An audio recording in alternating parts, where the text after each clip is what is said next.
What's up, guys? Welcome back to another video. Today it's going to be pretty simple. We haven't been fishing a whole lot, but I'm just going to give y'all like a couple of my top baits for summer bass fishing, and kind of why I like this and kind of where I like to throw them. So first one is going to be this is a Berkley Chopo right here. Any sort of like flopping bait or walking bait's another really good one. As those bluegill spawn and like keep spawning, and after they're done, that's when the plopper bite really gets going. That's really famous for, around from where I am in the Midwest and the Ozarks.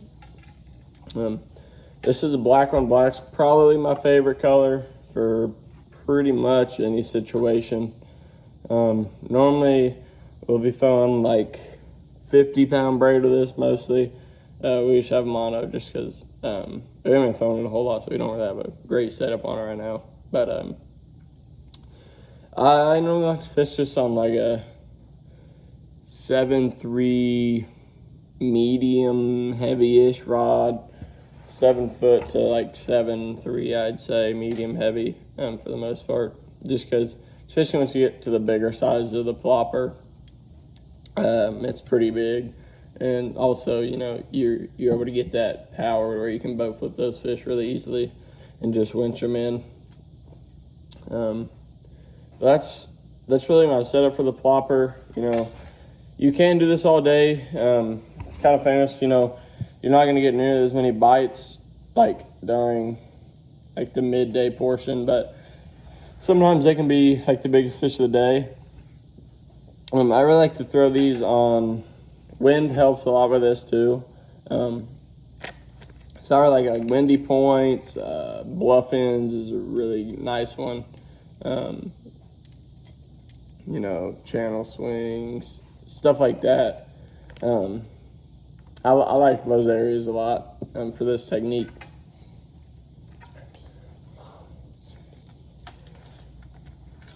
So there's that. My second bait, this is gonna be like tied on all year round. It's just a jighead minnow Damiki rig. This right here is a 1/4 ounce with a minnow on that. I like a little bit bigger minnow this time of year, as I just feel like the forage, is for the most part pretty big, and this bait, like I don't have a super big one on here right now, but I'll throw like some 5 and 6 inch baits. This technique, 1/4 ounce head, fish a lot of times are not as deep, and for my setup on that, I have I think 12-pound braid on here to like 8-pound leader, pretty sure.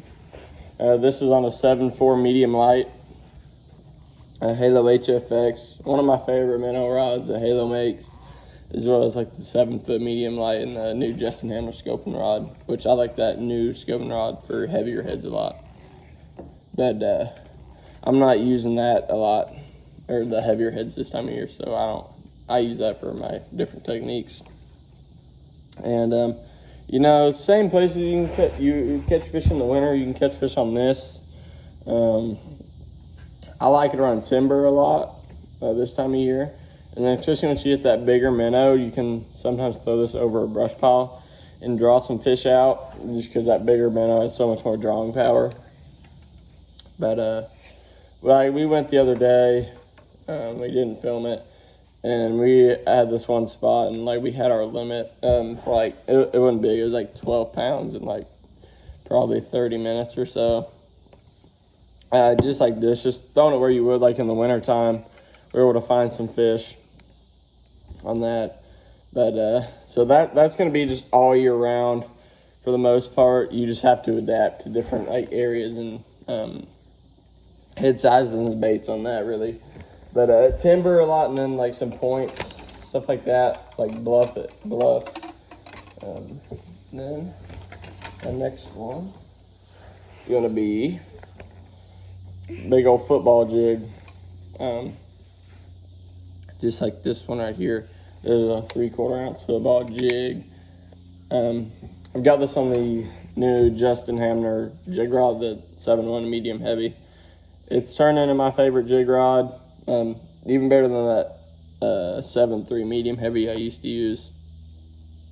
So I still really like that rod. But this, it's kind of like another staple of around here, just dragging around a big old football jig on some points. You know, throwing this thing in brush is a big way to get bit this time of year. And also, you can flip this in docks. That's another big thing along some timber as well. You just kind of figure out what they're biting that day. For my trailers, I like a pretty big trailer, so sometimes I go like the Pocket Chunk Seniors that has a little bit bigger flappers on it. Or like the normal Pocket Chunk, or like their new NetBait Rascal. That's another big one I really like. 14-pound fluorocarbon on this. That's what I like throwing the majority of my jigs on. So yeah, and then one of my last ones here is gonna be a drop shot. I have a super long leader on this. I don't know why, but on this I have it on a 7-foot medium light Halo HFX. It's a great rod, especially for, if you guys know how, like throwing a drop shot, you don't really want to just snap set. You kind of want to lean into them. This is another very good bite getter this time of year. I have just a little tiny EWG on this. Just because I kind of like to exposing that drop shot, you know. And then I just have a Robo worm on here. Just, you know, it's a universal best drop shot worm in my opinion. For most scenarios. Just a Morning Dawn color.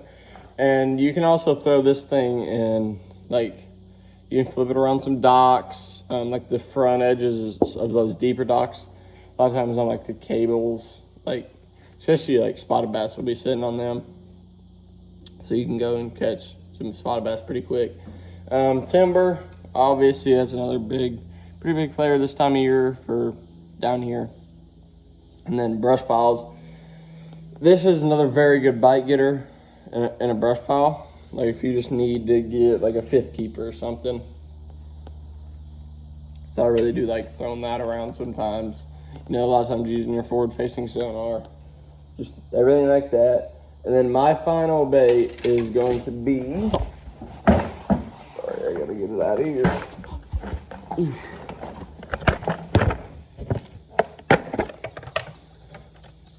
My final bait that I throw a lot this time of year is a Magnum flutter spoon. This is the 6-ounce one. It's the 6-ounce Magnum flutter spoon. This throws great for, once again, docks.